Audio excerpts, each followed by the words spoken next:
CBSE की 12वीं की परीक्षा रद्द हुए एक दिन से ज़्यादा बीत चुका है। ऐसे इन्फॉर्मेशन ने लाखों छात्रों के मन में चल रहे सवालों का जवाब ढूंढने की कोशिश की।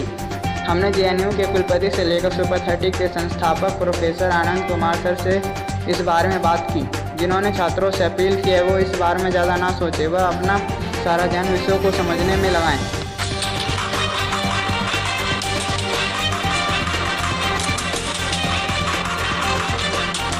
स्टूडेंट्स के माइंड में कंफ्यूजन है कि 12th का इवैल्यूएशन प्रोसेस कैसा रहेगा। मुझे ये जानना है कि अगर ये प्रीवियस क्लासेस के बेसिस पर रहेगा तो it is not correct, because उस समय का सिलेबस और अभी के सिलेबस में बहुत डिफरेंस है। बहुत ज़्यादा हैप्पी तो नहीं हूँ, बट कॉलेजेस कैसे मिलेंगे इसमें प्रेशर आ रहा है। 12वीं के छात्रों की सबसे बड़ी चिंता है कि उन्हें नंबर कैसे दिए जाएंगे, वह फॉर्मूला क्या होगा। 12वीं की परीक्षा रद्द होने पर साथ ही सीबीएसई की तरफ से बताया गया कि पिछले साल की तरह स्कूलों के इंटरनल असेसमेंट के आधार पर रिजल्ट तय होंगे। अगर कोई छात्र इससे संतुष्ट नहीं है तो वह अलग से परीक्षा दे सकता है, लेकिन यह तब होगा जब हालात ठीक हो जाएंगे। छात्रों को किस तरह से नंबर दिए जाएंगे, इसे लेकर हमें दिल्ली में केंद्रीय विद्यालय के प्रिंसिपल डॉक्टर राजपाल सिंह से बात की। उन्होंने बात की 10वीं, 11वीं, 12वीं के प्री बोर्ड के आधार पर एक ठीक ठाक फॉर्मूला निकाला जा सकता है। 10वीं की बोर्ड की परीक्षा एक स्टैंडर्डाइज्ड टेस्ट है जिसके मार्क्स हमारे पास अवेलेबल हैं। 11th में बच्चे हमारे पास पूरे साल स्कूल में रहे थे, हमने सारे एग्जाम्स उनके कंडक्ट किए हैं, उनको एक रिजल्ट दिया है। 12वीं में भी अभी तक किसी न किसी रूप में आइदर ऑनलाइन या फिजिकल भी कुछ ना कुछ एग्जाम कोर्सेज हर एक स्कूल के अंदर कंडक्ट किए गए हैं। तो इन तीनों ही क्लासेस को क्लब करके हम इस तरह के फॉर्मुलेशन जिस तरह से क्लास 10th के लिए सीबीएसई ने डिजाइन किया है, हम 12वीं क्लास के लिए भी कर सकते हैं और वो एक ट्रांसपेरेंट और एक ऑथेंटिक असेसमेंट भी होगा। लेकिन इस फॉर्मूले को लेकर छात्रों और परिजनों को आपत्तिजनक है। प्री बोर्ड के आधार पर नंबर देना ठीक नहीं होगा।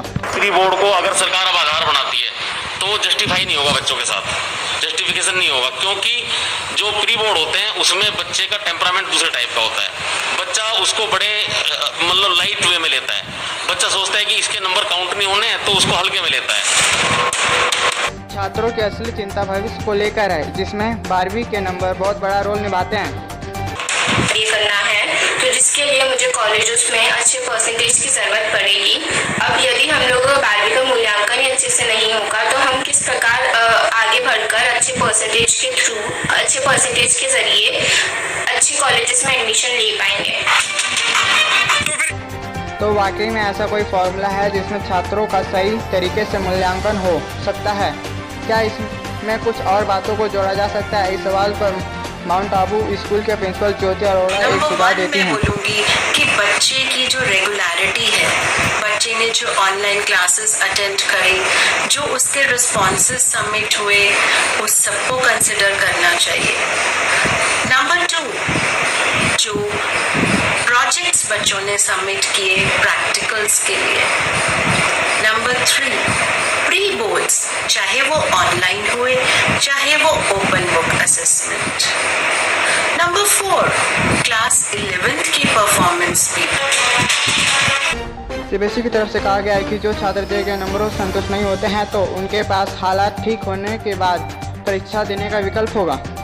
इस हालत में छात्रों को रिजल्ट के लिए और इंतजार करना पड़ सकता है। अगर 9th, 10th और 11th के एवरेज मार्क्स पर रिजल्ट निकालेंगे तो आई थिंक अनफेयर होगा स्टूडेंट्स के लिए, क्योंकि इन क्लासेस में स्ट्रिक्ट मार्किंग्स होती हैं और स्टूडेंट्स 12th के बोर्ड्स पर ज़्यादा फोकस करते हैं। और भी कंफ्यूजन्स हैं, जैसे दिल्ली यूनिवर्सिटीज़ किस बेसिस पर हमारा एडमिशन लेंगे, क्या वो 12th के रिजल्ट को काउंट करेंगी या फिर एंट्रेंस एग्जाम लेंगी? इस बात पर भी काफ़ी कंफ्यूजन है।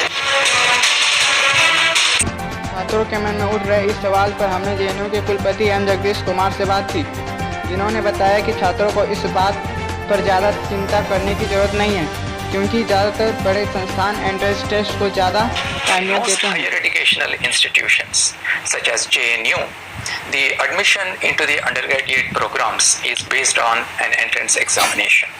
We will conduct this entrance examination whenever it is possible for the students to write In those higher educational institutes where the undergraduate admission is based on 12th standard performance, or in those universities where the entrance examination cannot be held because of the pandemic situation, I'm sure the universities can devise appropriate procedures for admission which are fair and transparent. तो शिक्षा जानकार जो हर साल अपने संस्थानों में छात्रों को पढ़ाते हैं और आगे बढ़ाते हैं, वो नंबर को लेकर ज़्यादा परेशान ना होने की सलाह दे रहे हैं, जिसमें सुपर 30 के संस्थापक प्रोफेसर आनंद कुमार सर भी शामिल हैं, जो मानते हैं कि छात्रों को नंबर से ज़्यादा विषयों को लेकर अपनी समझ बढ़ाने पर काम करने की ज़रूरत है। आप ज्यादा मत सोचिए, आप अपनी पढ़ाई पर ध्यान दीजिए, उस पर सीरियस रहिए, पूरी पढ़ाई के डेप्थ पे जाइए और ज्ञान अर्जन के बारे में सोचिए।